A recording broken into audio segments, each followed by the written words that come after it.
May nagaganap na puksaan daw sa loob ng DDS cult. This time sa pagitan nina DDS lawyer Ferdinand Topacio at notorious political balimbing at arguably pinakamatandang clout chaser sa Pinas na si Rowena Balimbing Guanzon. Leni Robredo will run for president. I already committed to support Sara Duterte. It's too late na. Pero in fairness, si Topacio ang nagdraw ng first blood at tuloy-tuloy ang banat dahil ini-expose niya si Guanzon na ayon sa kanya ay napakakapal ng mukha sa pagiging balimbing at asal trapo. Ano sinasabi nila natin kay Dini Sara? Pinahirapan nila ang Duterte yung party list. Nakatapos, magsisiksik dito. Kaya siya, wow naman.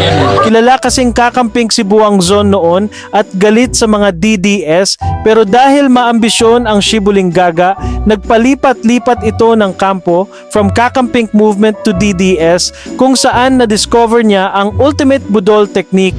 BBM, minus 3% na lang ang survey rating mo.